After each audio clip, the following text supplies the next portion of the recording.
Hello everybody, welcome to my video. My name's Jamie from Wilderness Games. Today we're doing a games pick-up video.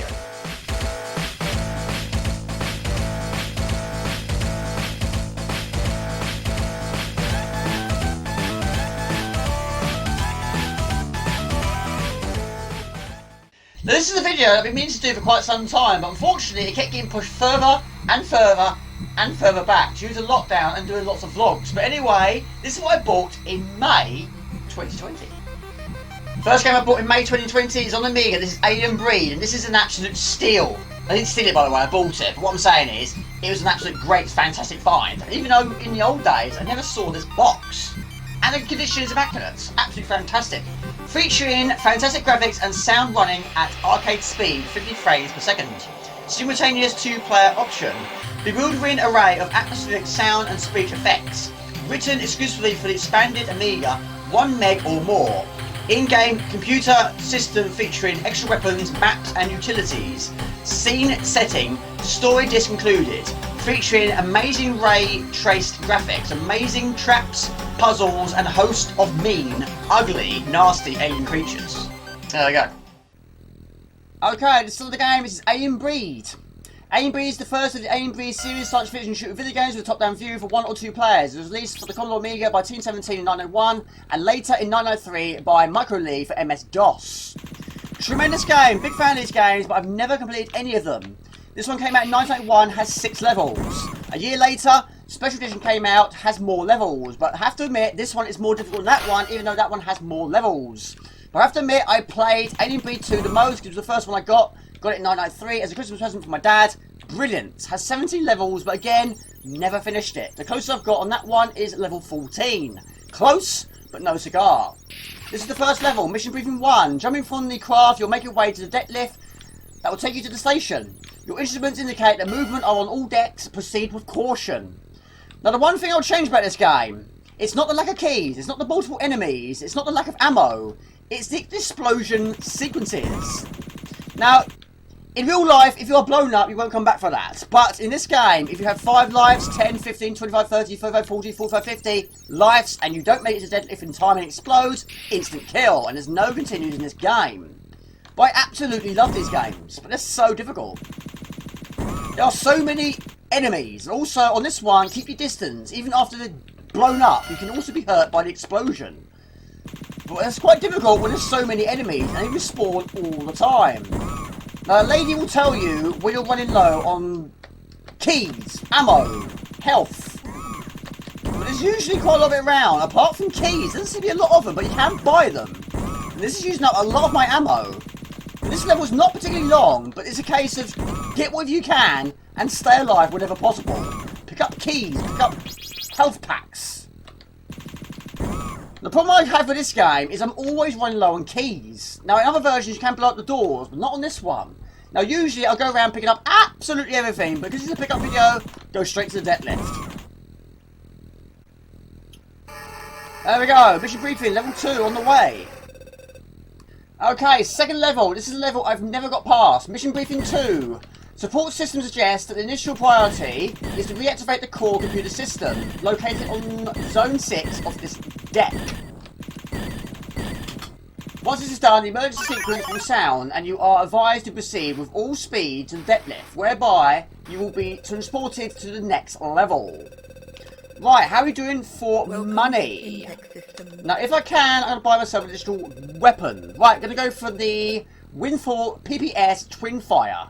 And my TV is going to turn itself off, which you can't see, only I can. It's fine on this screen, it's not a problem at all. 2,000, in fact, that's cheaper than a pack of keys.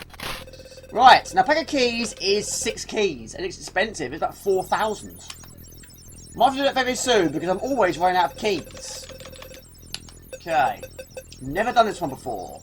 Right, now press the Alt key, we can swap between weapons. Right, the game was heavily based and unofficially on the Alien films. And also the 8-bit era games Laser Squad and Paradroid. Although the game bears some gameplay similarities with Gauntlet, with some which has been compared as obvious as the comparisons with Sega's Alien Syndrome and Pandora's Into the Eagle's Nest.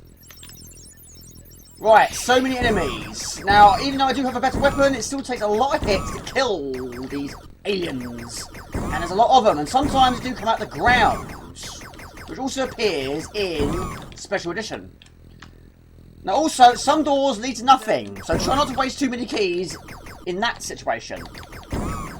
So when we get to the section we need to blow this level up, we don't want to be having low keys, because otherwise we'll be blown up with it. Also, there are some emergency doors.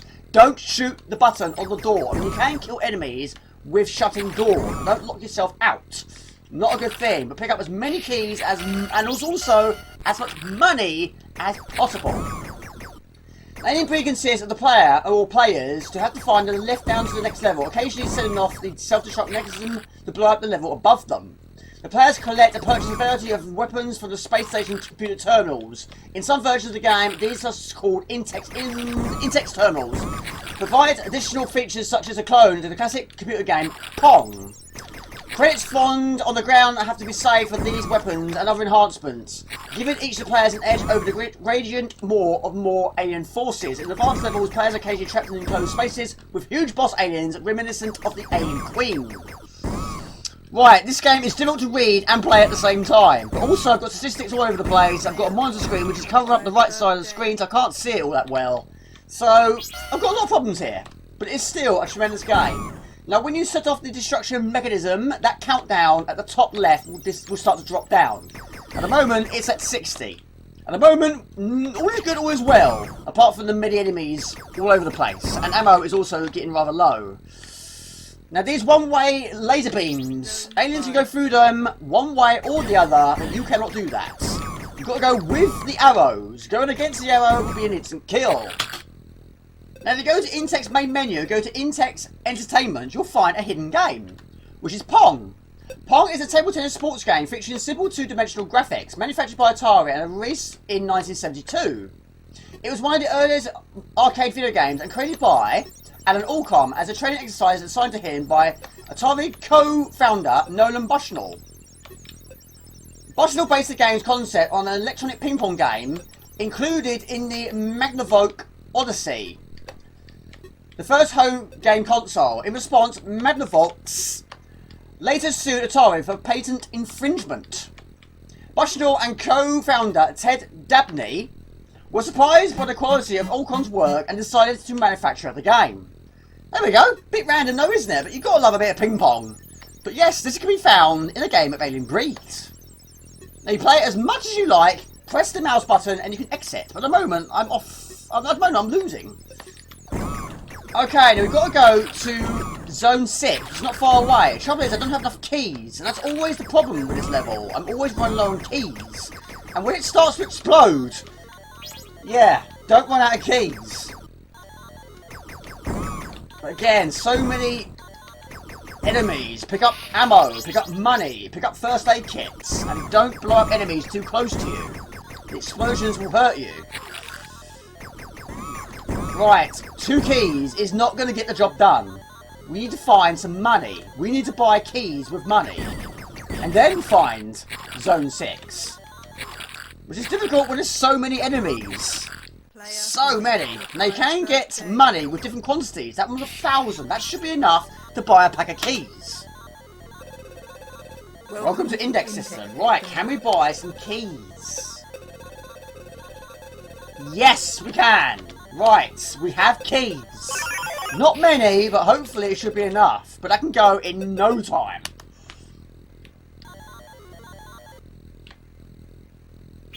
Now again, I'm going to go around and try and find a little bit more. This level also does have 1 extra life, which I've only managed to get once. But again, 1 low on keys. It always happens.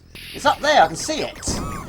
Right, there's another key. Pick them up wherever you can. Pick up money whenever you can. And don't go down one-way streets. 1, 2, aliens, and 3. And that is my last key. So they didn't last very long now, did they? No keys. No keys. And I'm also running low on everything else as well. The only thing that's fairly good at the moment is lives. Right, I'm out of keys. Okay, I bought keys. The problem is I've accidentally shot one of these emergency doors. I'm hoping it's not going to be the one I need. But it could be possibly one of the ones I need. But anyway, I'm going to go for it anyway. Danger. This is what we need to activate. We've got to be quick about it. And I've never, ever, ever, ever got past this level. Not once.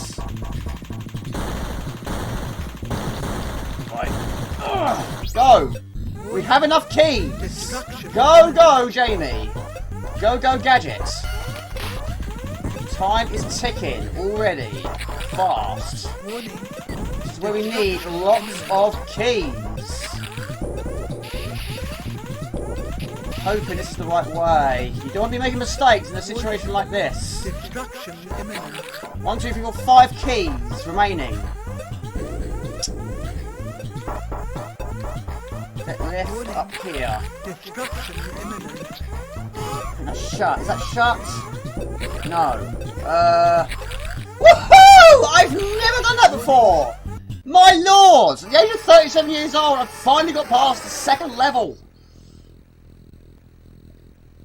Blimey, I can't believe it. Right, okay. Keys, we have keys. Not a lot of them. Life's not a lot of it. Ammo's okay, actually. Right, I've never seen this level.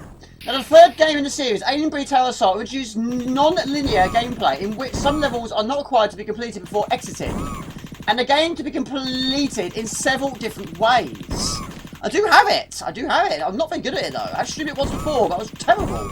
However, I do know quite a few people that are very good at it, and a few people that have long played it. Right, okay. Different enemies. Never seen these ones before. Don't know how far I'm going to get, though. So I need to find a computer to tell me what I need to do. So at the moment, I have no idea what to do. Oh, my lord, okay. Now, enemies don't go on this section. Right, okay. Right, we're back where we started. I need to find a computer. We found one. Okay, mission 3. Reports indicate that one of the station's power regulator sources has been badly sabotaged. Re-establish the connection and return to the deck lift to await further instructions. Doesn't sound too bad, does it? I'm guessing this place doesn't explode. Not all of them do. Right, okay. Let's see. Oh. Right, so I'm safe here. I am safe here. Right, weapons we get in this game. We get the twin fire, the flame bow thrower, the plasma shotgun, the Intex Ebon flamethrower, the missile launcher, and the arc laser gun. Have to admit, this is the only one I've seen because I spend so much money on keys, I don't buy anything else. Now, I have to admit, I don't know where I'm supposed to go, and unfortunately, I don't have a map. But you can go to the computer to find out where you are on the map. But I know you can buy a map. Well, a miniature version, should we say. But again, I spend so much money on keys. Again. Whoa! We've got different enemies. What are these? Little worms. Danger! Don't go down there. First aid. I'm not surprised. So this is the first time I've been here. I don't know this level very, very well. I need ammo. I need first aid. But I've been attacked by multiple worms. Okay. Where is the money? Where is... Ooh. Right, so if you fall down there, and guess you can't get back up. No smoking. It's fine, I don't smoke anyway. Right, we're going to go across there. Don't fall into the vents. Ugh! They take a lot of hits. Right, I've run out of bullets. Oh my lord. Okay. Well, keys are alright for the first time, but I've run out of ammo. Right, okay, I know you can get very far with no ammo. No. No smoking, no ammo. I'm dead, aren't I? I'm dead. Like extreme game of bumper cars. Just go for it. Just hit them. Okay. Ammo! Where is ammo? For the first time in ages, I've got plenty of keys. Just don't have anything else. Now, ammo is not that expensive. You buy it with 1,000. Surely I've got 1,000. Come on, baby, light my fire. Have I got 1,000? Yes, I do. I've got 3,730. Pardon me. Bye. First aid kit. Yeah, I'm gonna have to, aren't I? 'Cause I kept running into so many enemies. But I had to do what I had to do. I didn't have any shooting power. Right, go. Disconnecting. We have bullets! Yes! Fantastic. Where am I supposed to go, though? Don't know. I do know a few subscribers that have completed this game. Jamie, it was a waste of key. Right. Alien Breed was released with critical acclaim. CU Amiga awarded it 90%, noting that Team 17 have come up with a winner. While Channel 4 video game program Games Master gave the Amiga version a 70% rating. I think it deserves a lot more than that, but it is certainly difficult. Right, don't shoot these doors shut, Jamie, because you might need it. Well, that was a mistake. It was a mistake I shouldn't have happened because I was talking about it at the time, and I did it. Right, that's a life up there. Do you know what? I do wonder if this level does explode, because at the top left, it's not 60, it's 90. So that could be telling me this place might well explode after all. But trouble is, I don't know where I'm supposed to go. Don't know what I'm supposed to do. Which is why I'm nowhere near long play territory. Alien Breed Special Edition 92 was an expanded version, published in 1992 at budget price. It was hugely popular. Staying in the British software charts for more than a year, it almost featured a movie trailer style advert for Team 17's upcoming Super Frog, which is unusual at the time. As well as being released for the Amiga, the version of the game also released for CD32 as a double pack with Quack, which is another superb game, which I've never finished though, but I've got far. There's not many Team 17 games I have finished, but the occasional one has been done. Right, again, I'm picking up things, shooting things, but I don't know where I'm supposed to go. Both the original and Special Edition did enough to merit further sequels, almost all of which have been commercially and critical successes. The player characters in the game and its sequels were named Johnson and Stone. By the third game, Alien Breed Tower Soul, the player characters were changed to John and Nash. In keeping with the Alien theme, a female voiceover, the voice of Lynette Reed, provided warnings and other messages to the players. Right, I need some more ammo. Right, I've got probably enough for another weapon. Should we go for another weapon? Should we spice it up a little bit? I'm bored keep buying keys all the time. Let's buy weapons. Right. So, what can we buy? We can buy a flamethrower, which is going to be short range. They always are. A plasma shotgun with pump action. No. No. No. No. No. Well, I'm going to risk it for a biscuit. We're going to go for a plasma shotgun, which is pump action. Why not? Never seen it before. Never seen this level before. Never got this far before. Yeah. Okay, this is a good weapon. This is powerful.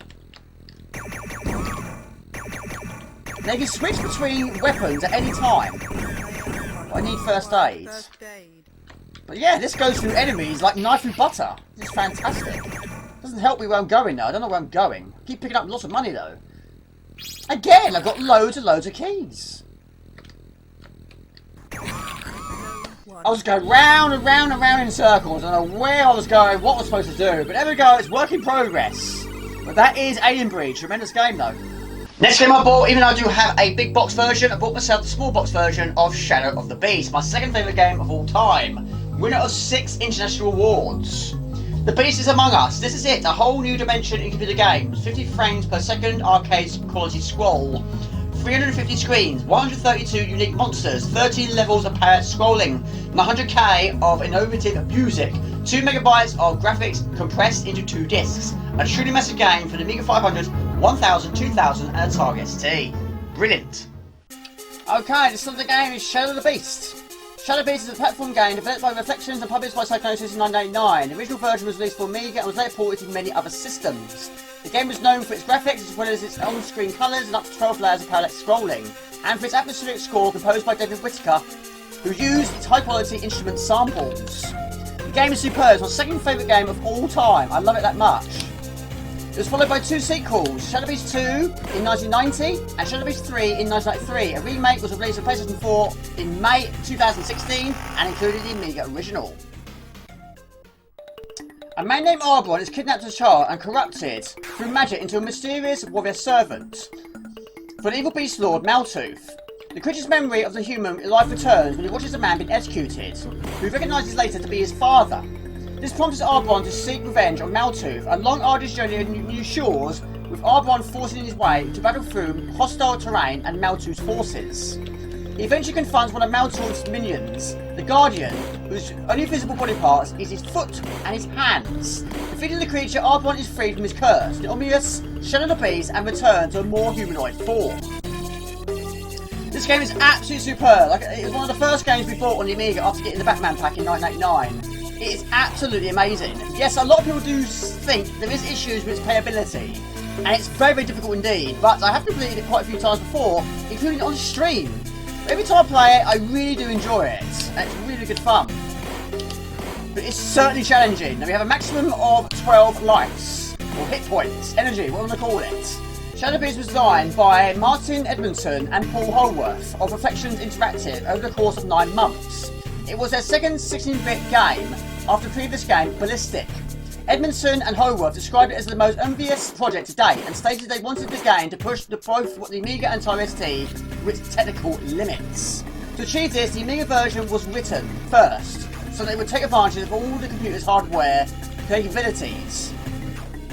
The developers made use of the hardware sprites and scrolling rather than using the blitter, which they felt was a blitter does not run quite as fast as many others would believe, to get the speed they wanted. The developers developed difficulty techniques such as the sprite multiplexing, and games uses up to 12 layers of parallax scrolling, and up to a maximum of 128 colours on screen. Well, I took a few hits there, but again, I'm trying to read while playing a very, very tough game indeed. Right, now we can fire fireballs from our hands. Where else can I fire them, JB? But at the moment we have 9 lights. Now with no fireball, we ain't going to get past this boss anytime soon. And I tried in the old days, but in saying that, in the very, very old days, me and my brother did struggle where we're supposed to go, at what point, at what time, where we're supposed to go, to get what to use and what boss. So as you understand, in the old days, we didn't get very far. We even tried trying to attack this boss with just your fists and your kicking. You ain't going to get anywhere.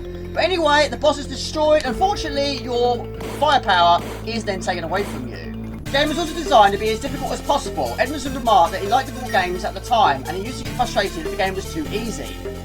The game's cover art was designed by British artist Roger Dean, who has also done artwork for Psychosis before. The music for Shadow Beast was composed by David Whittaker. Whittaker wrote 6 main pieces of music, with each piece containing its own sub-theme to fit the changing scenes of the game. The instruments were created using the Korg M1 synthesizer and then sampled at 20 kHz. Ruben Montero's argument of the game's music was released in 1999 on the Amiga's music compilation album Immortal. Right, but it's serious energy, but in saying that, I've been reading some serious statistics on this game. Now this game is really, really, really difficult. It's one of the most difficult games on the Amiga. Not as difficult as 2 though. 2 is even more difficult. But I'm trying to read while I'm doing it, and this is adding a whole new league of difficultness. Right, we've got 8 bits of energy. 12 is the maximum we can get. In an interview with One regarding Shadow Beast 3's development, the development behind Shadow Beast 3 note that the original Shadow Beast selling point was its graphics, and Edmondson states it's definitely a case of being in the right place at the right time. Apart from the many colours, layers of parallax scrolling and monster trees on the screen, no thought went to it whatsoever. Furthermore, calling Shadow Beast a graphic showcase. In regards to Beast 1's parallax scrolling, Edmondson expressed that in Beast 1 we chose the most obvious and easiest way to do it. But the problem with that was you couldn't have monsters running over the foreground at the same time. They had to be spaced out, and had to be nowhere near interesting parts of the map. Beast 3 reused no assets from the first 2 games. And Emerson states, with regards to Beast 1, that the original code for Beast 1 was so bad. It was the first thing we really did, seriously, and when we look back on it, it's very slow and inefficient and could have been done 10 times better. There we go. Okay, next boss. It's a Triceratops. There's two ways you can do this. You can either run up to it and just punch it repeatedly in the nose and take damage. Or the way I tend to be doing it, even though I didn't do it in the old days, was take it nice and steady and try and avoid getting burnt to a crisp or stabbed by a spike. And take it one stage at a time, because you wouldn't do it in real life, now would you? So I'm going to make it look a bit more professional. Now we have the two keys we require. Now you need one key to exit the tree and one key to exit the castle. But first we'll defeat this boss using a power punch. Now you can probably defeat him without a power punch. However, I've never attempted it. We'll probably punch him like there's no tomorrow, and it's probably going to take you absolutely ages. But there's no time limit to this game, so maybe go for it. You've got the patience to do so. But use the power punch, it's a lot easier. We have 7 lives. So we'll punch him right in the nose. There we go. Just. And we go into the well. Shadow Beast was released in 1989 by Psygnosis and initially retailed for £35 and was bundled with a t-shirt. It's been imported to various other platforms since initial release. It was ported to Atari ST by Electric Cat. It was ported to Sega Spectrum and Amstrad CPC by Gremlin Graphics. To the TurboGrafx 16 Super CD-ROM system and Commodore 64 by DMA Design. To the Mega Drive by WJS Design and to Atari Lynx by Digital Developments. To the Master System by Tech Magic and FM Towns by Tim Ansell of Created Assembly. An Atari 8-bit version was in development in 1990 to be published by Harlequin but was never finished due to collapse of the company. A port to the SNES titled Super Shadow of the Beast was shown in 1992 Cyber Consumer Electronics Show and was planned to be released by Information Global Service. However, it was never really materialised. The Mega Drive and Super CD-ROM version of Shadow of the Beast was released in Japan by Vector Interactive Software on the 27th of March 1992, and FM Towns and Super CD-ROM version feature a soundtrack arranged by Chris Howard and Ian Anderson of DC Productions. That was difficult to do. I did it just in time. Right, fantastic level. It's difficult though. The most difficult enemy on this one is the spears, because they come out the ground and you don't get a lot of reaction time to them. And there's a lot of them. Most of the time they appear right underneath you, but you do get additional energy from these. Not all of them, but most of them. But the parallax, the graphics, the music is absolutely outstanding. Yes, the game is very, very difficult. Yes, the playability is what people have problems with. But the game is absolutely tremendous. But it is so difficult, even though I've played it so much in my life. I've completed it quite a few times, including on stream this year in 2020. It is still very, very difficult, but I still absolutely love playing it. Now, I should complete this game every time I play it, but I don't always finish it. However, I do occasionally get very, very close each time. It doesn't happen every single time I play it. Right, we've taken quite a few hits there due to those spikes, spears. There's lots of them and they're dangerous.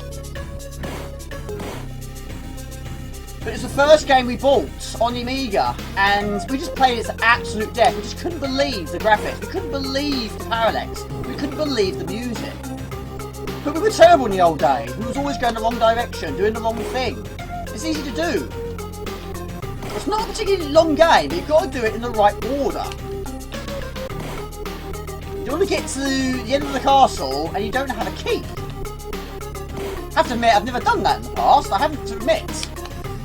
Usually when I get to the castle, I do have that key. But I've never actually got to the castle without it and got through the castle and can't exit the castle. Shadow Beast and Shadow Beast 2 were reviewed in 1991 in Dragon. Both games got 5 out of 5. Sega Pro praised the Master System version of the graphics and sound, but criticised the awkward control methods. Right, this game, this level is very, very difficult. Now, sometimes I can do it quite easily, and sometimes I do struggle. It's one of those games I either play well or I play badly, which is a mystery when you've played it as much as I have. But it has so many enemies, and you've got to be so quick to react. Enemies will jump on the screen very, very quickly. A quick punch and you should do it. Some of you require a flying kick, and some of you can't kill at all. But you've got to be so quick. Now in the CC4 version, his short range punch is even shorter than it is on this one. But again, you've got to be so quick. Now this ball here, this red ball, is the unavoidable object. I cannot avoid it. I've tried so many times. I can't avoid that. But anyway, we have a key and a torch. Without any of those, we won't get anywhere. Now this is a very, very difficult level, but at the moment I've got 4 energy. But this level is quite generous with the energy.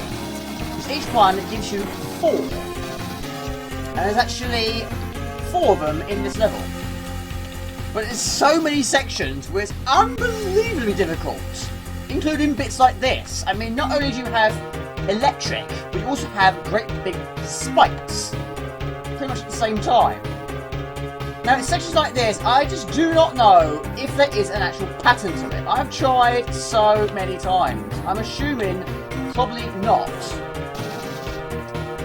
It's just luck. Absolutely down to luck. But if you get past this level without taking a hit, you are an absolute master of the game. I've got here with 10 lives. The best I've ever done is 11. And I think that resulted in the completion. And I got hit in the mouth. Problem is, he's got 2 mouths. And he shoots both of them.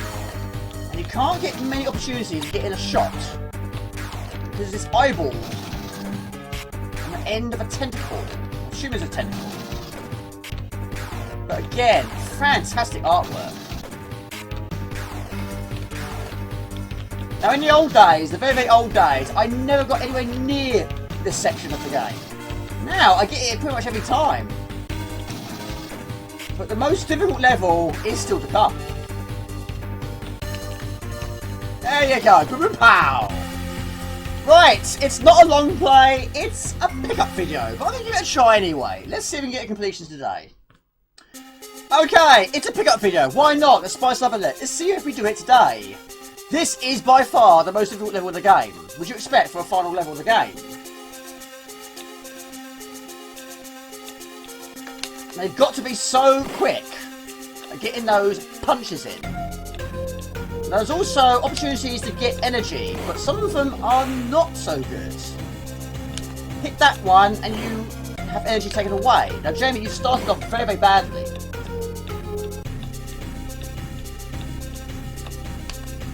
This bit. Stupidly hard. Would be so bad if you didn't have those bats.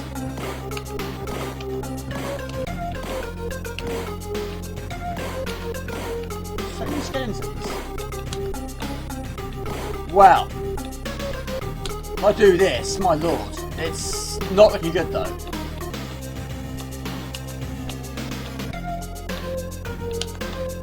Jamie, you're not... No way, no way, no way, no way, no way, no way, no way, no way, no way, no way.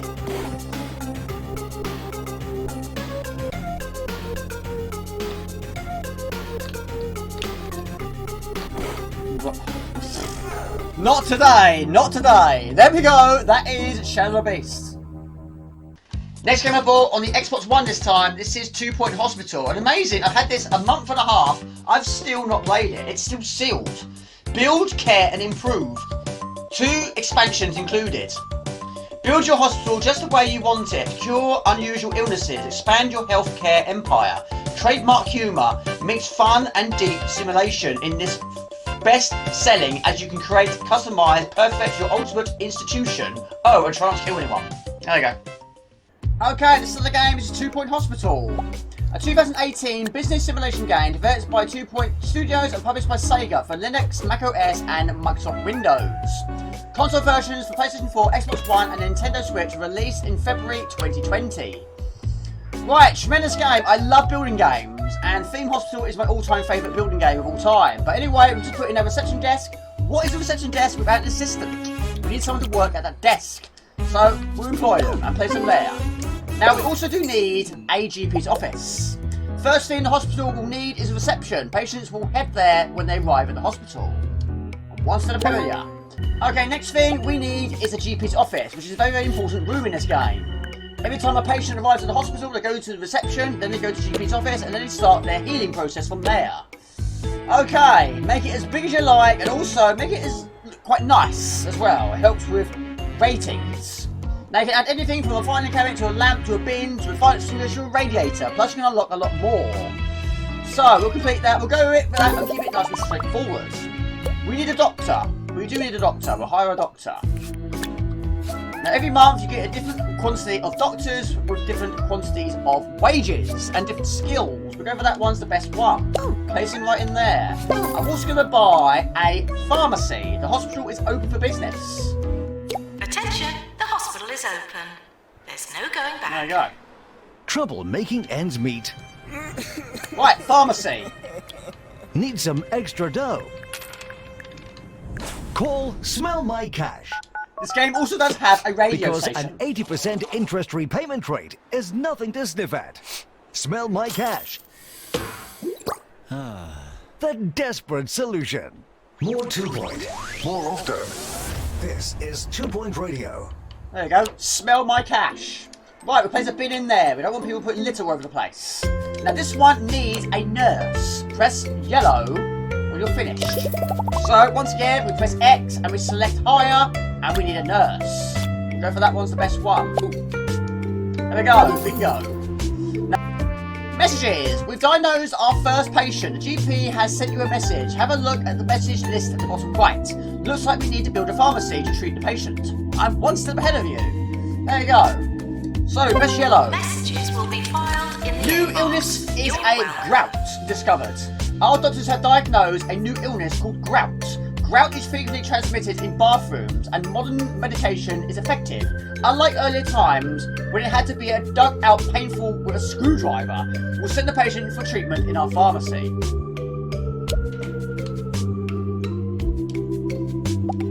Okay, what now? We need a general diagnosis. We'll place that there. Now you can make them as big as you like. And also, I like to make them look very nice and also fit nicely together. There we go. So place that there, and we need a door. You can put windows in if you so wish. Place that there, and we also need a bed. And we're going to go for a few extra things as well. Make it look a bit nicer, a little bit more professional. A filing cabinet, a weighing scale, why not? Whether they need it, probably not. And also a bin, we don't want to get messy. And an aircon unit, why not? Right, a patient has been cured. There we go. Staff announcement. We've just cured our very first patient. There you go, boom boom pow, have some of that. Right, we definitely need some items. We need patients to be sitting on benches, not standing in the reception area. So place benches. Yes, we need janitors and maintenance. We'll get to that in a moment. Maintenance announcement. Mechanical degradation Right. is the #1 cause of hospital $100 for a bench. Now also, you can put so many things here. Anything from benches to snack machines, to energy drink machines, to bins, to water fountains, coffee machines, even magazine racks. There's a lot to this game, but it's absolutely brilliant. Right, so we need to hire some more staff. We're going to put another doctor in there, place him there, and also we need a janitor, so hire a janitor. Keep it nice and tidy, and also fix any machines that need to be fixed, and water any plants that need to be watered. At the moment we don't have any. There we go, would you have a janitor? A spiritual successor to Bullfrog Productions' 1997 game Theme Hospital. Players are tasked with constructing and operating an empire of hospitals in the fictional 2-point county with the goal of curing patients of fictitious comical illnesses. Because visiting real hospitals is unpopular, the emphasis of humour to lighten up the mood was deemed important by the developers. The game was designed and developed by some of the creators from Theme Hospital, including Mark Webley and Gary Carr. Right, there's my wall. It's going to make it fairly big. Now also you can add multiple beds, whatever the case may be. So, the more the better. But also, if it's red, you can't place it there. The more beds we have, the less time people will be spending waiting in the corridors. And when you're ill and you're trying to get better, you don't be waiting in the corridor. So press B, and I'm also going to put in another screen to speed up the process. 2 screens, maybe 3. No, we'll go for 2. I don't think 3 will fit in. There we go, we'll press yellow. Nurse, please go to We the need pharmacy. another nurse. Hire another nurse. There we go. We'll go for Ned Stubmuffin. There we go. There's your wall. Well done. The hospital level has increased. Okay, let's put in a few more items. We need snacks. We'll put a drinks machine in there. And we'll go for a snack machine. Why not? The more the better. Make it nice and tidy and professional. It helps with good ratings. Now also, we need facilities. We need staff room. We need toilets. At the moment, we don't have any. So people will be peeing on the floor. Right, time for toilets. We need a big toilet. There you go. Place it right there. And again, make it easy accessible. And we're going to have lots of toilets. One there, one there, one there, and there. We're not going to be short on toilets in this hospital. Right, sinks. We need sinks. Sink. Patients are reminded to stay away from the light. Sink. And also, we need some hand dryers. Why not? Place it there. And place it there. And they can also rotate the screen all the way round. And we'll go for a bin. There we go. That's a lot of toilets, which is good because we don't want people waiting if they need to pee. Right, we also need a staff room. Otherwise, people are going to get very, very grouchy, very tired. They're going to quit. So we don't want them to do that. So we need a staff room. Again, make it as exciting as possible so they get bored. There's a door. Sofa, yes. Another sofa.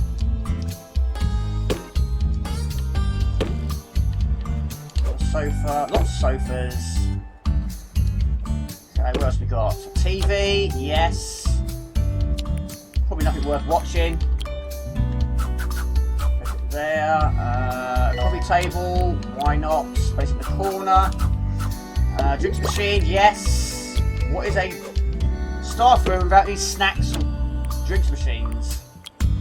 Now you can also buy energy drinks, and that makes your staff a lot faster. They'll go to work tired and come back with a sugar rush. That'll do for now.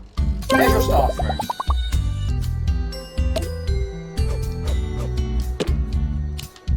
Now, only psychiatrists can work in this room.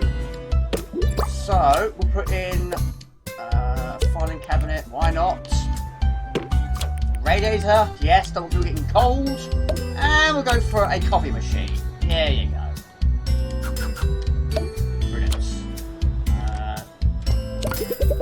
Right, now only certain doctors can go in there. You have to look for the right symbol. At the moment, we don't have any. Right, so we can't do that.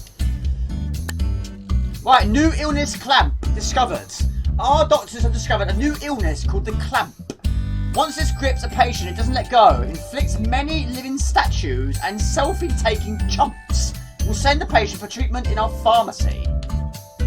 Within weeks of release, 2 Point Hospital was the second most downloaded game in the sales charts for Europe, Middle East, Africa and Australia. The game was received positively by critics, garnering acclaim for its style, humour and its faithfulness to theme hospitals' aesthetics, but criticised its repetitiveness and room design. The game received 4 major updates as downloadable content after its release, adding new regions and illnesses to cure. And that's how you fix it, you smack it with a spanner. There we go. If it works, it works. Do it.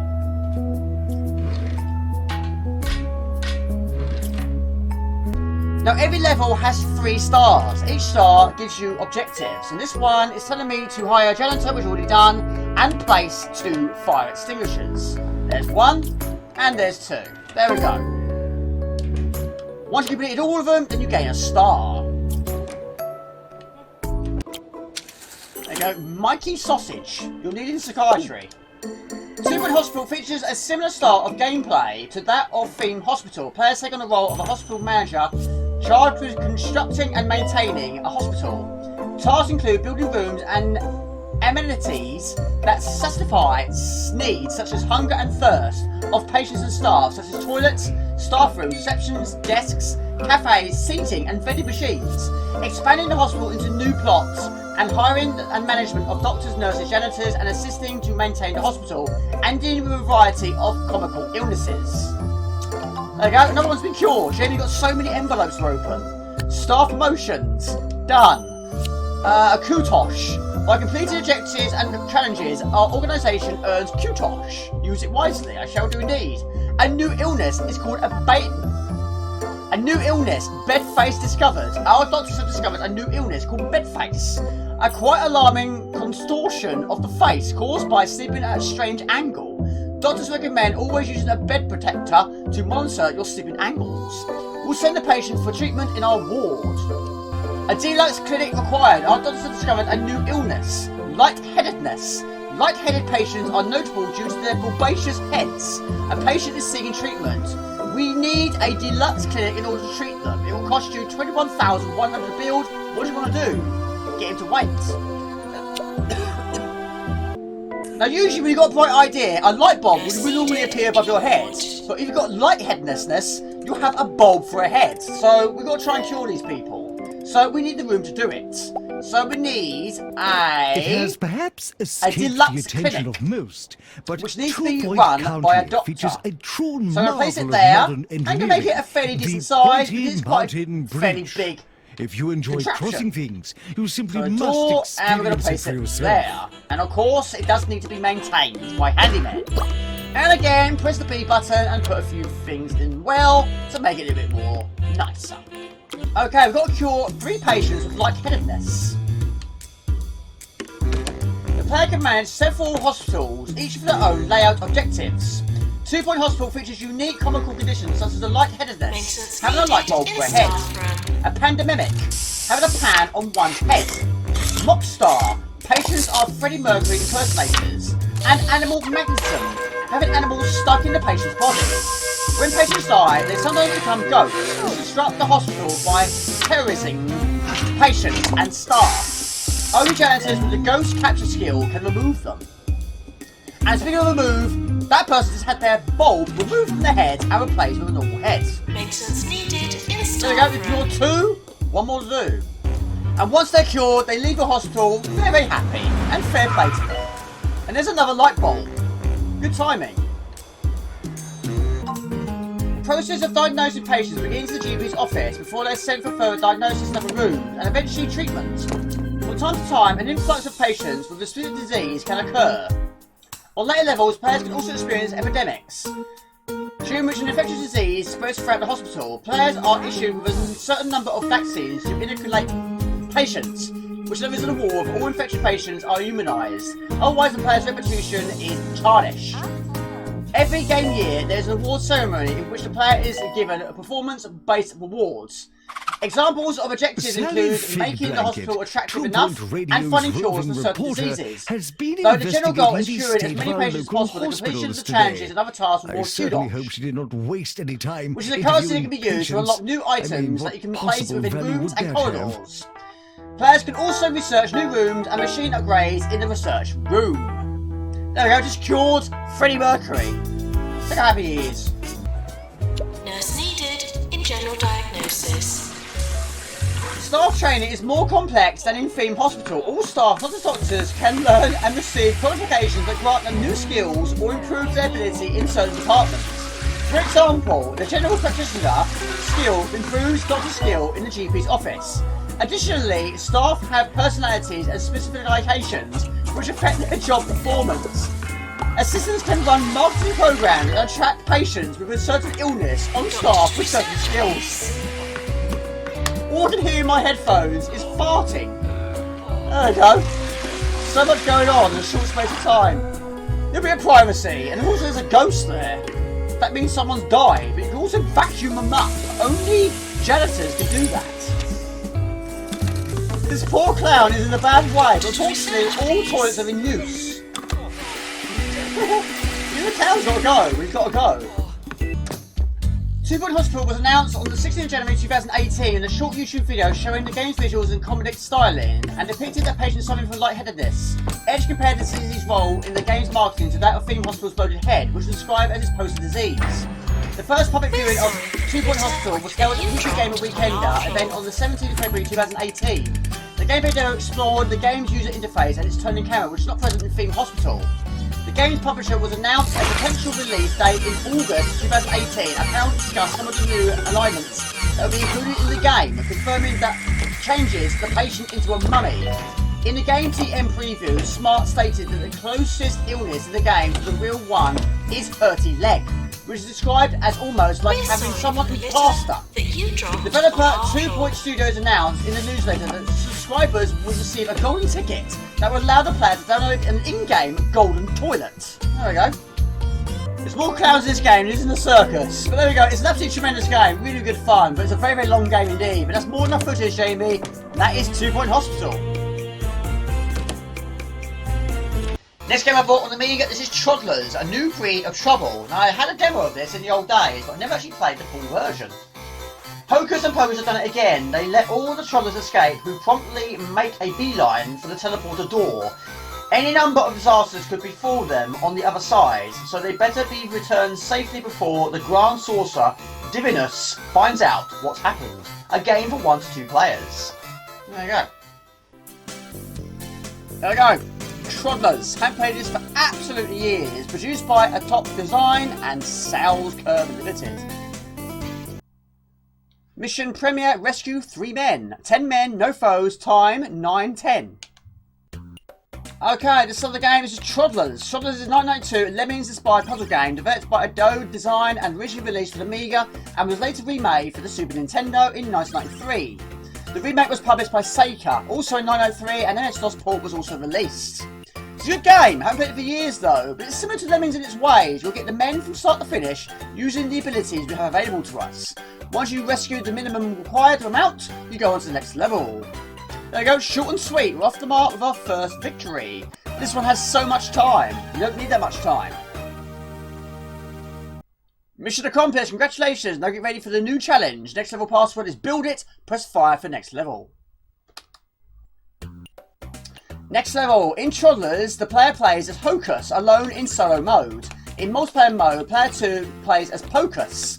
The game is broken up into missions. Before each mission, a screen telling the mission objective and a few facts about the level are displayed. The player must complete whatever task given to them within the time limit. There are 3 main objectives that appear in the game. The most common objective involves leading stray toddlers to the exit, somewhat similar to the gameplay in Lemmings. Another objective commonly given is destruction of zombie toddlers. The third involves collecting gems. Many levels combine 2 of these objectives and sometimes all 3. There are naturally many obstacles and enemies throughout the game.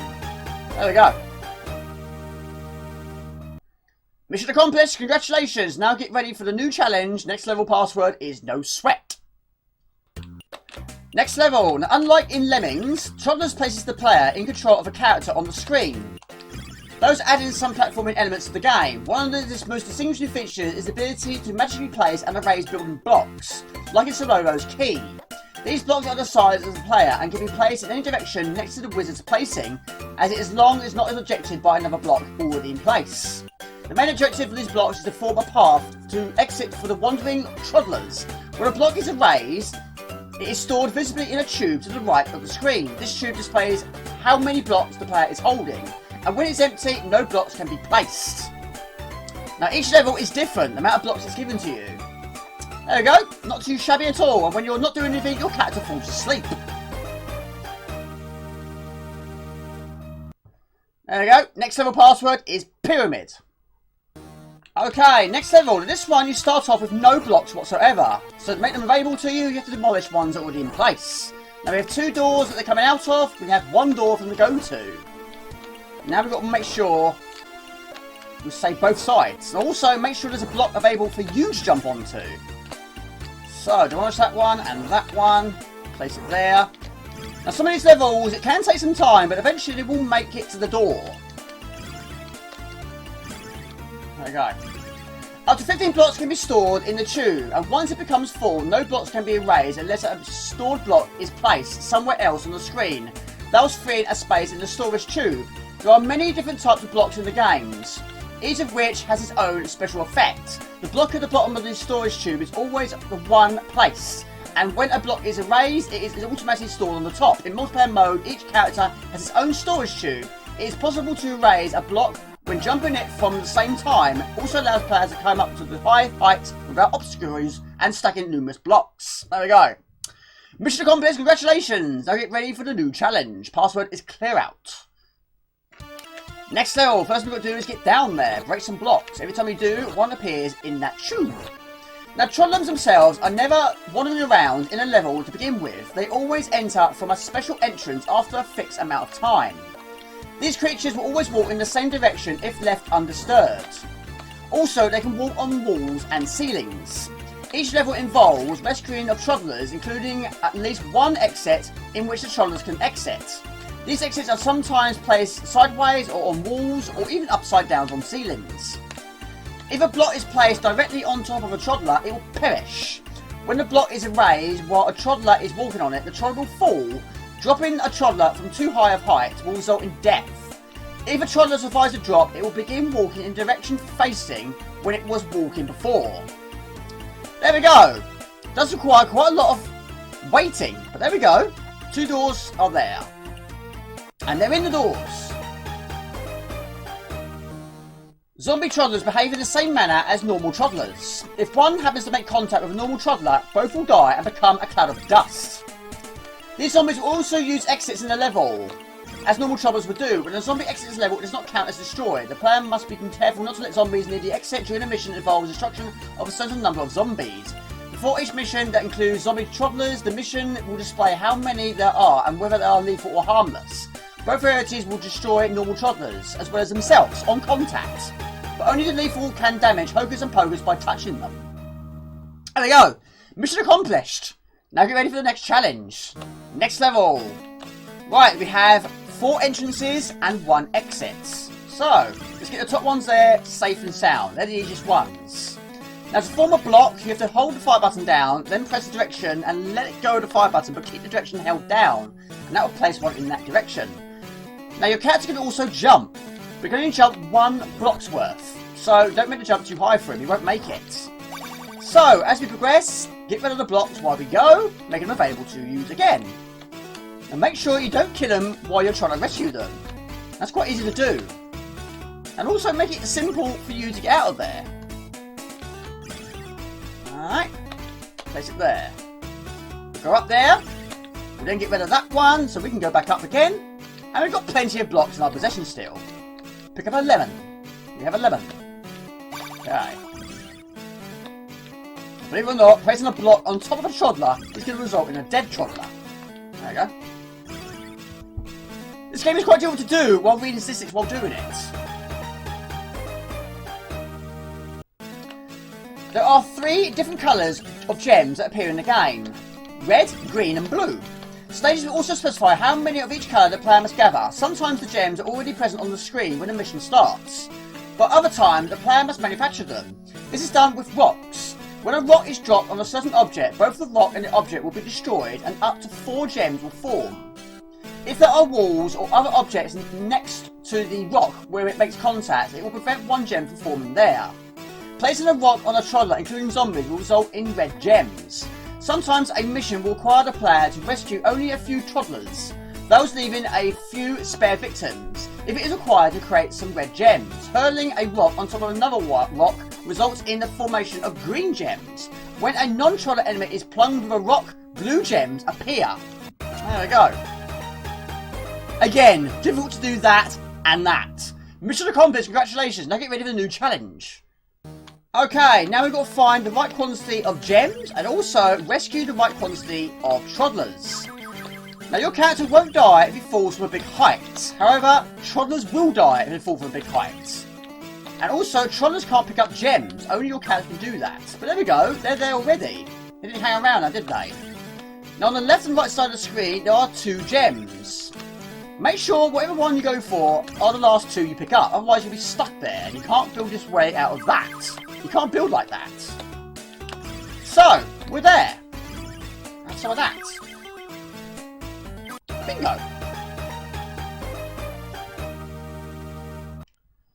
Okay, next level. Now we start things off with no blocks whatsoever. There's 4 on the screen though. We've got to find them, erase them, and then use them wisely. This one is quite tactical. What I'm going to try and do here is try and get the 5 toddlers in one section and then keep them there by removing the block. Now rocks, like blocks, are the same size as hocus and pocus. However, rocks cannot be erased, they must be pushed. Also, toddlers cannot walk on them. If a toddler encounters a rock on the ground, it will walk the other way. When trekking up a wall or ceiling, toddlers will fall if they happen to run into a rock. Right, here they go. They're going exactly where I want them to go. We're going to keep them there by removing the block. Right, we have 4 blocks. Not many, but it's enough to get the job done. Just don't place a rock on top of a toddler. There we go. There is flames on this level, but they don't affect anything whatsoever.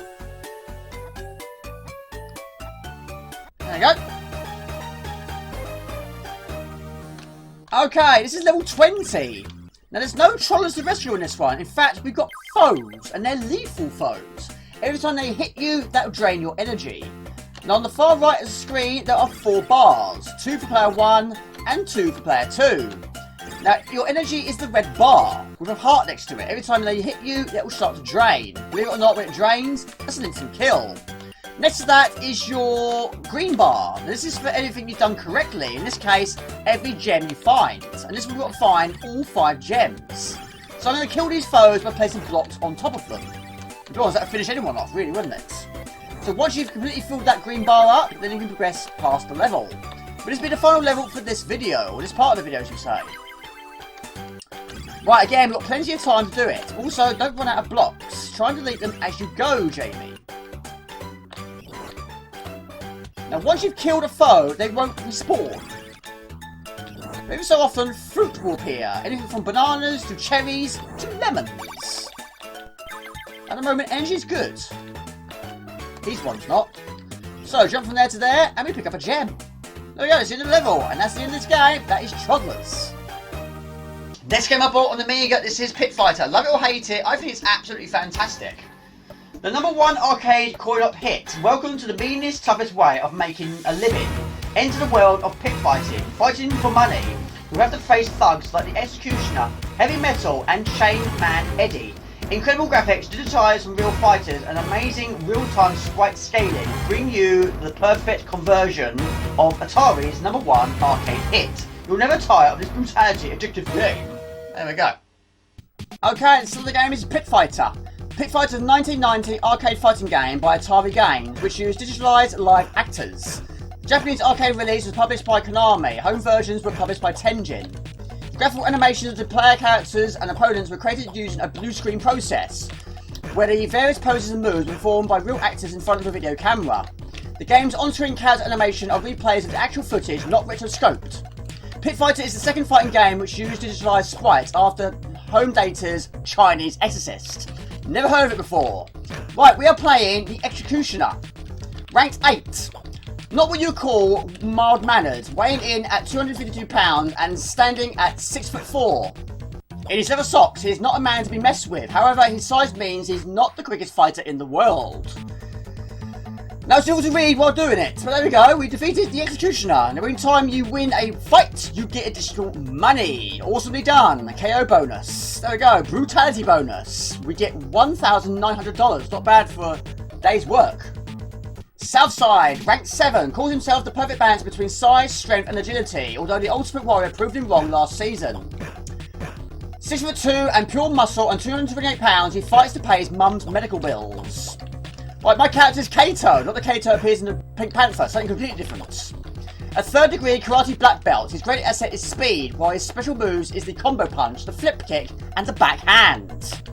Right, one of the problems with this game is when you go into another battle, your energy does not replenish. However, you have 3 lives, and you can also punch them while they're down. And you can also pick them up, and also you pick up boxes, crates, and throw them at them. Some of them do contain items. Also, you can pick up weapons as well, including the stick. The problem with the stick is it breaks over time. There you go, a record KO. Every 3rd fight is a bonus round known as a grudge match. In a grudge match, the player must fight against a CPU-controlled clone of the player who is playing alone, or against other players in a multiplayer game. Getting knocked down 3 times eliminates the player from the grudge match. The winner is the last one standing. Losing grudge match does not eliminate the player, but the winner gets some bonus money. There we go.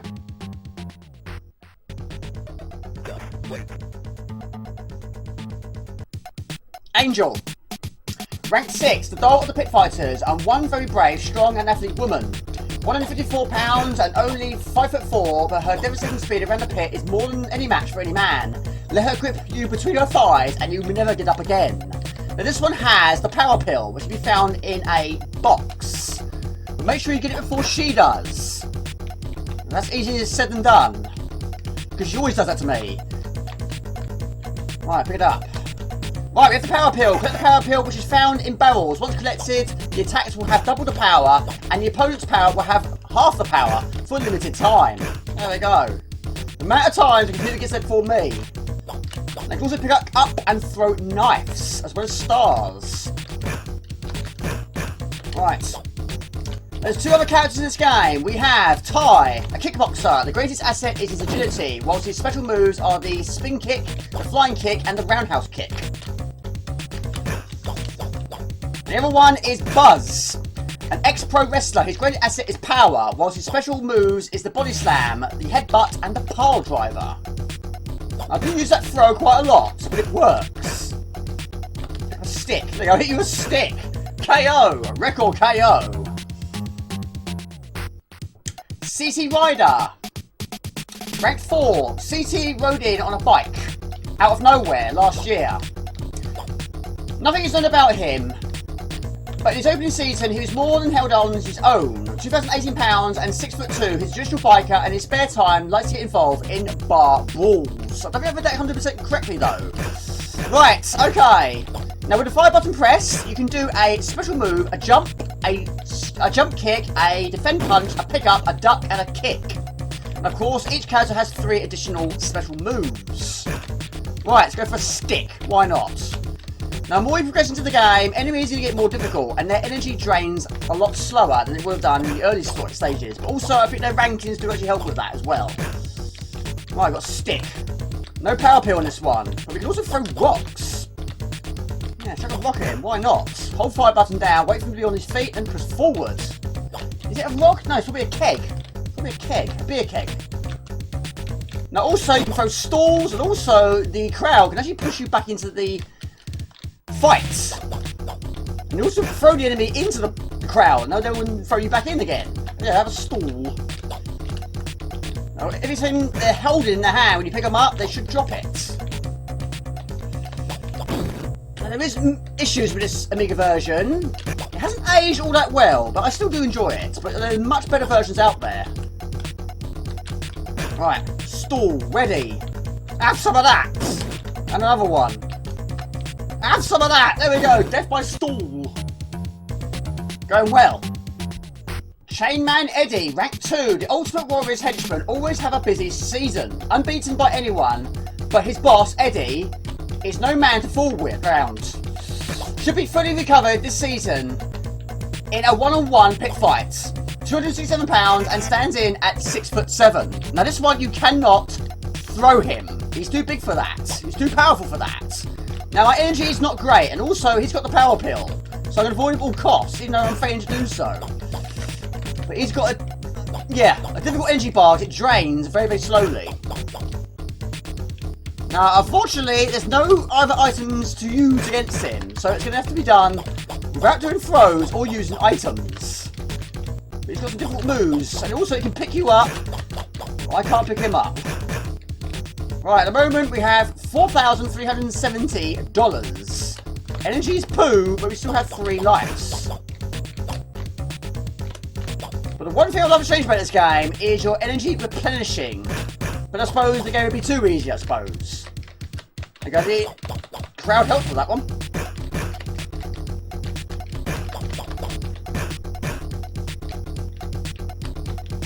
There we go, have some of that. The final battle, the championship match, is between the player and a mysterious entity that taunts between matches periodically, the Masked Warrior. If more than one person is playing the game before this match, they must fight to the death until one becomes victorious and can fight him. Now that I've never actually seen. This game I've never actually played a 2-player act. Sometimes during matches, the player will encounter a foreign object such as knives, crates, sticks, motorcycles and bar stools that can be thrown at the character in play. The player will also encounter a power-up, known as the power pill. If a character grabs the item, one will become temporarily stronger and take less damage than the other. Right, grab on the throat. Right, come on Jamie, let's get this done. Now each level is done by a timer, but the timer's going up, not down. So I'm guessing the more money you get will determine the speed you do it, I suppose.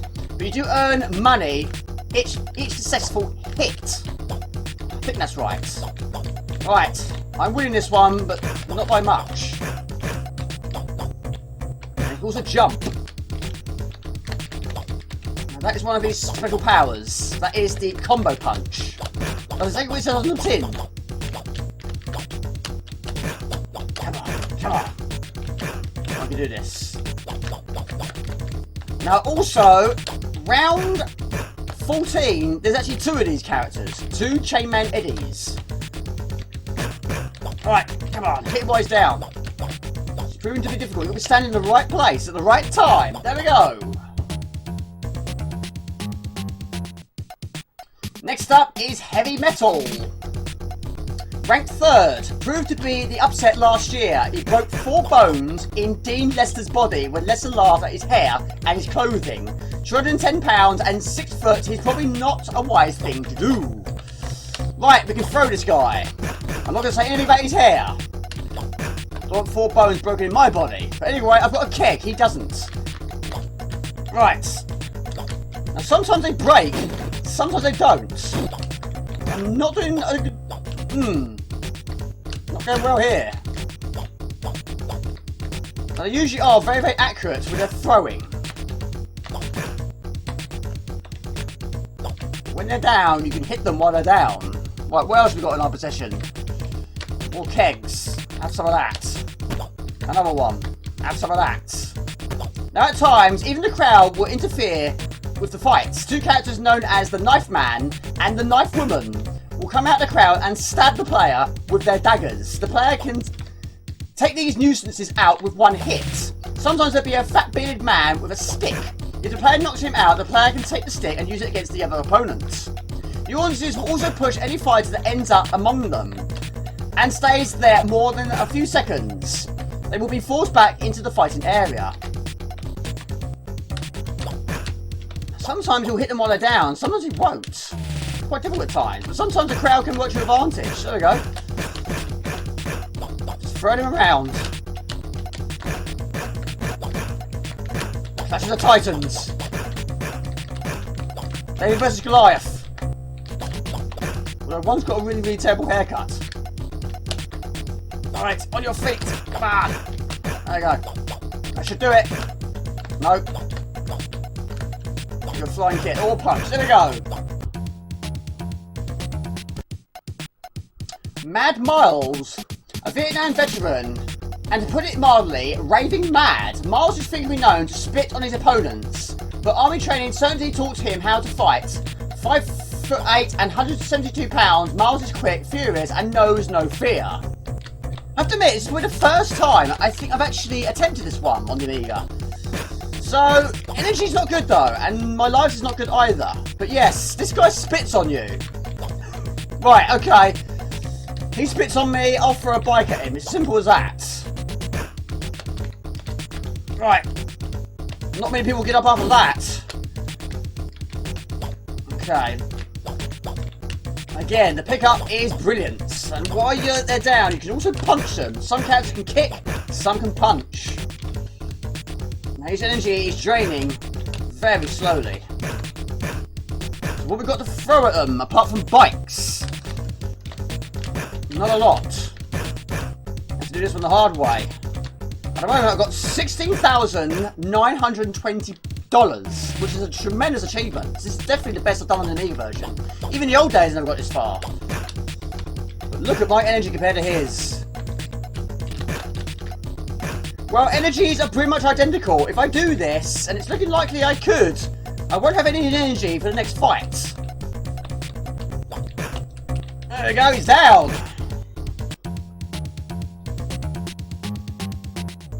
South side. Right, south side, but unfortunately, look at my energy compared to his. I've got nothing. He's got a full energy bar. Now, south side isn't overly difficult, but energy is... We're not on the same page here. We're not in the same league here. If I do this, that would be an amazing achievement. There we go, 1 punch, I'm down. Initials, I shall do indeed. Got to use the joystick, not the keyboard. Got to do it quickly, Janie, it is timed.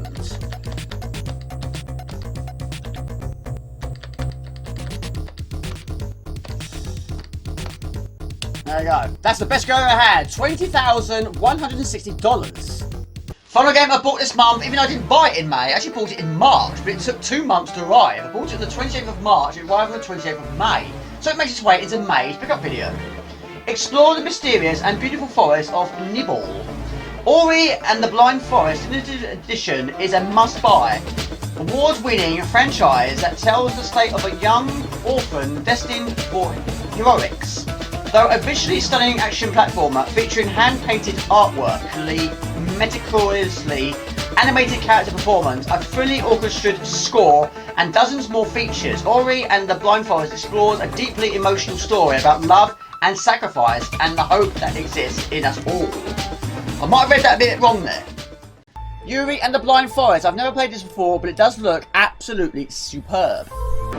Okay, this is the game. This is Ori and the Blind Forest. A platform adventure Metroidvania video game developed by Moon Studios and published by Microsoft Studios. The game was released on Xbox One and Microsoft Windows on March 11, 2015 and for Nintendo Switch on September 27, 2019. A player's assumed the control of Yuri, a small white guardian spirit, and Sane, the light and eyes of a forest spirit tree. Players are tasked to move between platforms and solve puzzles. The game features a save system called Soul Links, which allows players to save the progress at will with limited resources, and an upgrade system that gives players the ability to strengthen Ori's skills and abilities. Now this is the prologue, and it looks absolutely superb. I love these sort of games. A few other ones that spring to mind I have in my collection: Rayman Origins, Rayman Legends, Limbo, Inside, and Feast. Brilliant. Now we're not actually playing as Ori yet. We're playing as this character who has a very, very limited jump. Now you press the A button to jump, even though his jumping is very, very short.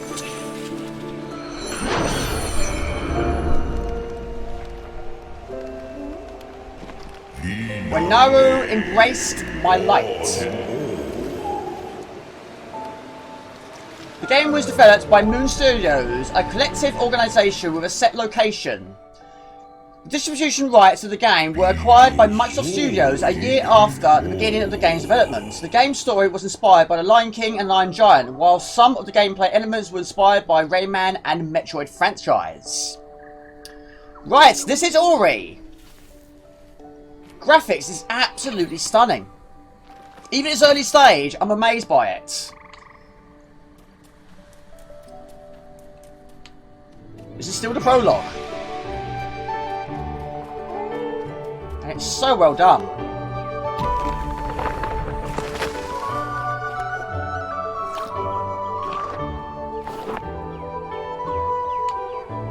Now, I'm not going to read much statistics on this one because I've never played this before.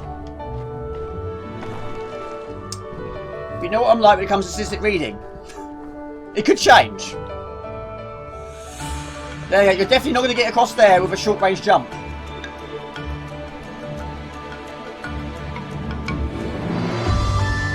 The teamwork, look at that, it's amazing. Superb.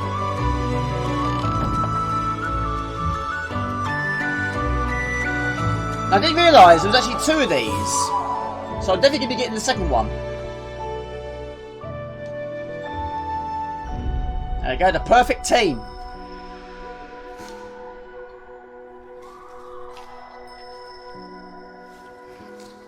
Upon release, the game received critical acclaim, with players praising the game's gameplay, art style, story, action sequences, musical score, and environmental design. Moon Studios co-founder Gennady Korol said the game was profitable for the company within a few weeks of its initial launch. A definitive edition was released on March 2016. A direct sequel, Ori and the Will of the Wisp, was announced during Electronic Entertainment Expo 2017 and was released on March 11th, 2020. And I'm going to get it in the future. There we go.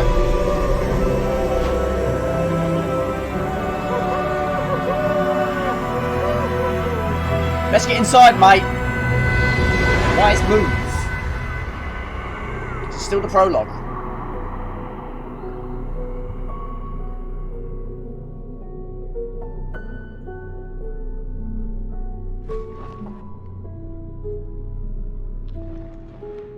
Great animation. Yet hope never came.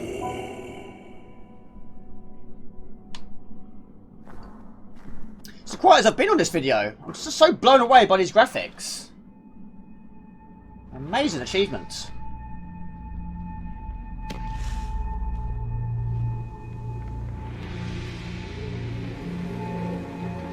An incredible view. Unfortunately, very short supply of food.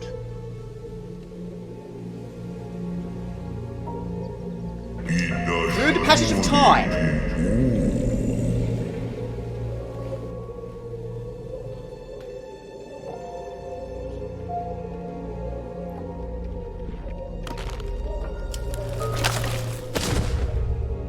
life wilted and decayed.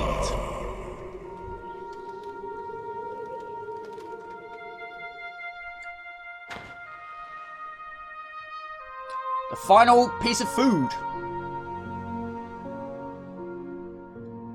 When the forest was blind.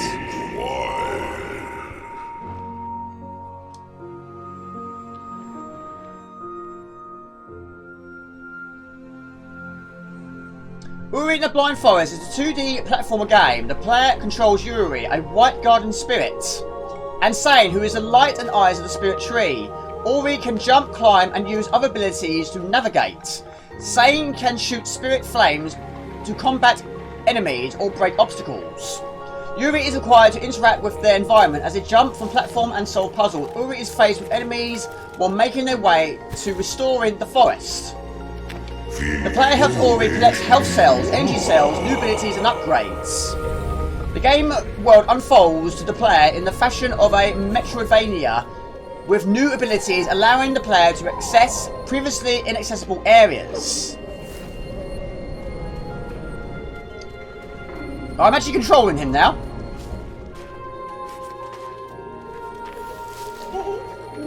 Maybe in the future, maybe we'll do a long play of this, because this is absolutely amazing. But at the moment we have very, very limited skills. As well as very, very limited food.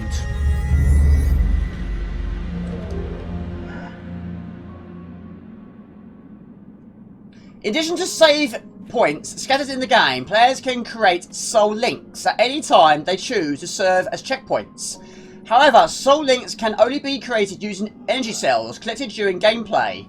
The energy needed is not an abundant supply, forcing players to create them only when necessary.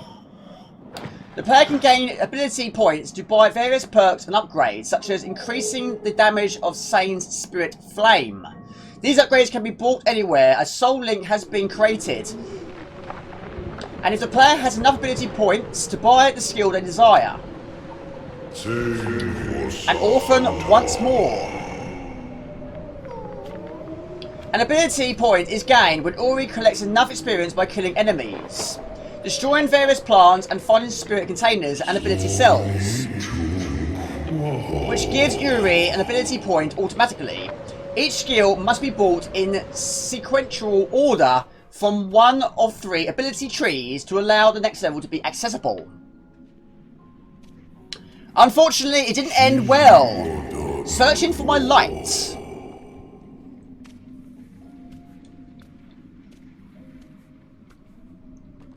So weak and so frail.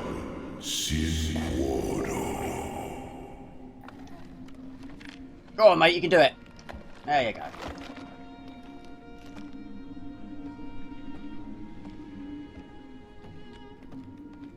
When cries were met with silence.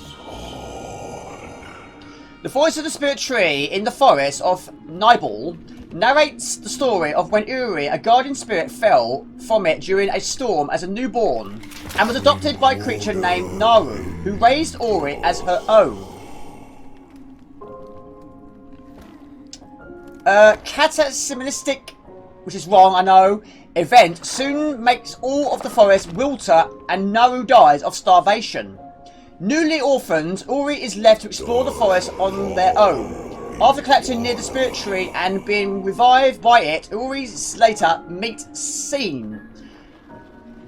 Uri on a journey to restore the forest. Sign task Ori with recovering the light of 3 main elements supporting the balance of Nibel, waters, wind, and warmth. And the last breath was drawn.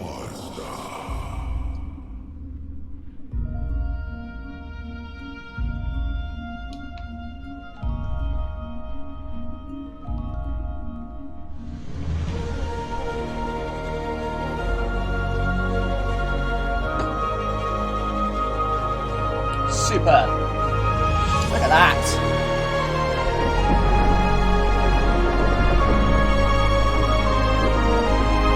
Absolutely amazing.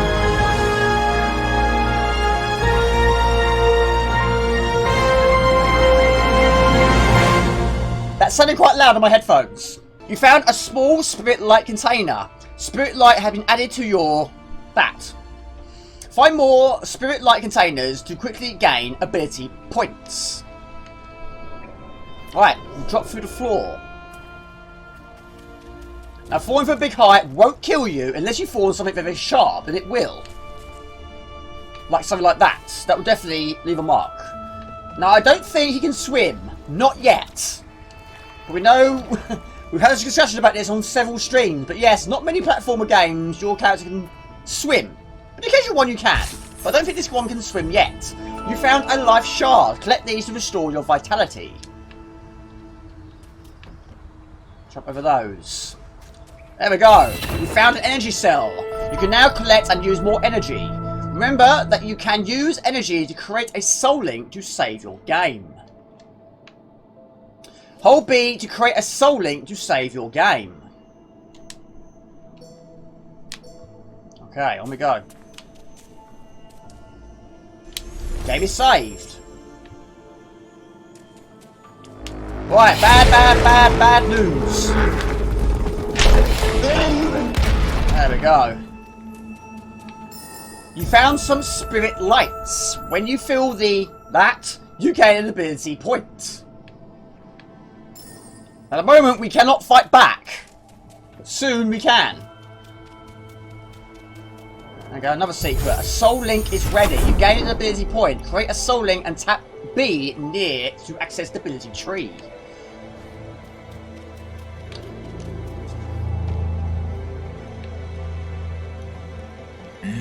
Deep in the forest, Ori found what was lost.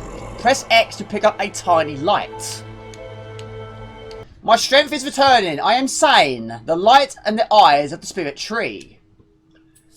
I was lost in your glen, and she loosened her grip. I can guide you on your journey if you allow me to come. But be still, can you hear that? They have followed you here. Right, tap X to shoot.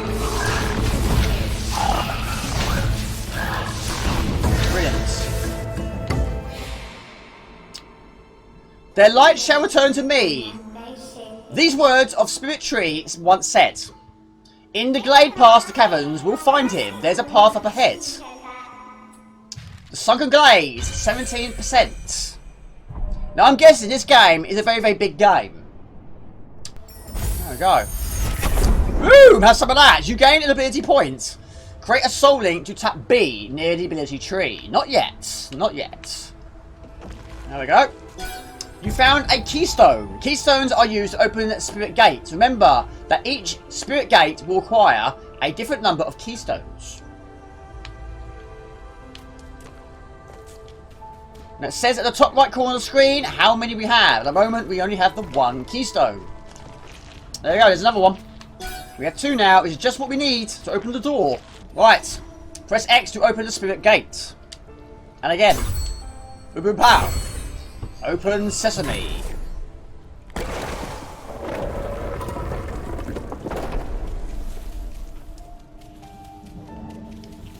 Again, more bad news. More enemies. It's fine, I've got the ability to sort those out. But keep your distance, because when they explode, they can actually harm you. Right, we've got a choice of 3 routes. The Spirit Caverns, the Hollow Grove, and the Black Root Burrows. We'll go for the Spirit Caverns, why not? Whoa, Jamie! Whoa! I think it's a frog. I believe it's a frog. Ori and the Blind Forest was developed by Moon Studios, a worldwide collaboration of designers and programmers who have been working on the game for 4 years before it was released, with Microsoft acquiring the game about a year after development started. One of the lead team members is Thomas Mahler, an artist formerly working with Blizzard Entertainment. According to Microsoft producer Daniel Smith, Moon Studios is not located in one location, but instead stammers are working from around the world, including Australia, Israel and the United States. Gameplay programmer David Clark described the team as being inspired by the current and classic adventure games, notably the Rayman and Metroid franchise, and that Ori is intended as a love letter for those games. Brilliant. Absolutely brilliant game.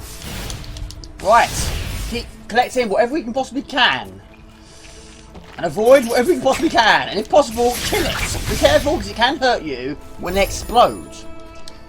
Let's blast our way through. So now we can do so. Press X to absorb the light. There we go. This is how we get additional skills. You've learnt the wall jump. To use this ability, press the stick towards the wall and press A continuously to leap upwards. Now that would be very, very handy. And that's the first of many, many skills we can get in this game. So we use it immediately. There we go. Superb. Found an energy cell. You can now collect and use more energy. Remember that you can use your energy to create a soul link to save your game. Okay, now we've got to climb and avoid getting shot by plants. There's also parts of this game which is quite similar to Heart of Darkness. So what we're going to try to do now is avoid the plants, climb wherever we can, collect whatever you can, and avoid getting shot. That wall jump is fantastic. There we go. Keep going though, we're not done yet. Collect whatever we can. There's always secrets. Which again is very similar to Rayman Origins and Legends. There we go. There we go, well avoided. Press X to open the spirit gate. There's 1, there's 2, there's 3, there's 4. Open the door.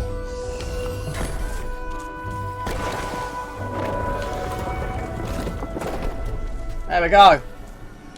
Superb. Somber, they found me, dormant and still. We told Ori the tale of her misguided will.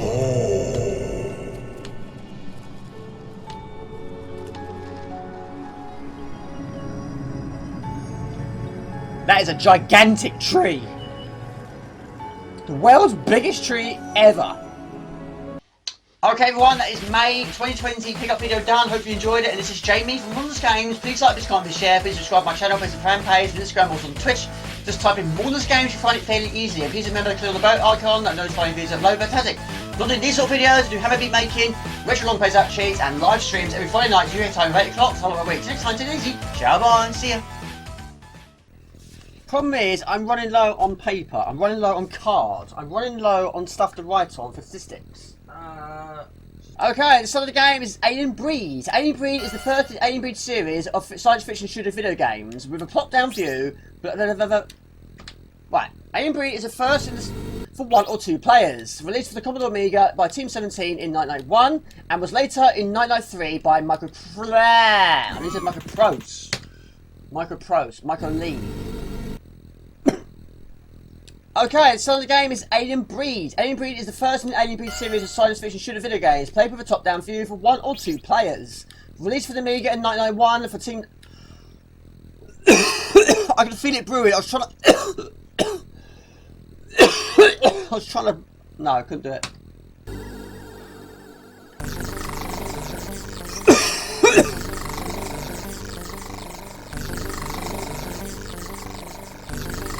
Travis, I can't use my fan because it's making noise and it's quite a quiet game. Okay, so the game is Alien Breed. I've got a problem here. I've got hiccups and I've got to take a drink. Released for the Commodore Amiga in 1991 by Team 17 and later in 1993 by Micro League for MS-DOS. I've got hiccups.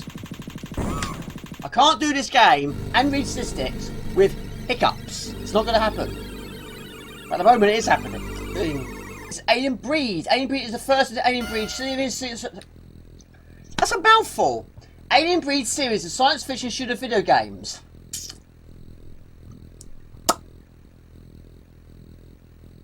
Okay, the son of the game is Alien Breed. Alien Breed is the first of the Alien Breed series science fiction. I can't do it. Alien Breed series is a science fiction shooter video game played with a top-down view. Played with a top-down view for 1 or 2 players.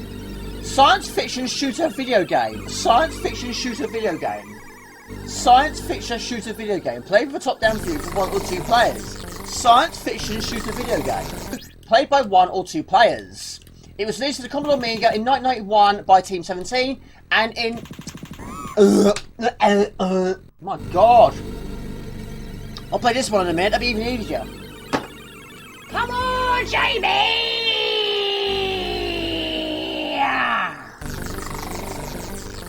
Jamie, this Amiga has just been recapped. It'll take too long, it's going to need recapping again. Okay, this other game is Shadow of the Beast on the Amiga, my second favourite game of all time. Shadow of the Beast is a platform game developed by Reflections and published by Psychonauts in 1989. The original version was released for Amiga and later ported to many other systems. The game was known for its graphics with many layers of screen and up to 12 levels of palette scrolling backdrops, and its atmospheric score composed by David Whittaker. And it's... I'm trying to get a perfect run. Even though I'm trying to cool myself down with this fan, because it's absolutely boiling in here, I'm also drinking hot tea while doing it, so it sort of defines the object. Okay, this other game is Pit Fighter. Pit Fighter is a 1990 arcade fighting game by Akari. Do you know what? I keep saying Akari instead of Atari. I don't know why. Akari instead of Akari Warriors. Opponents were created using the blue screen process, where the various poses and moves were performed by real actors in front of a video camera. The game's on-screen character animations are replays of I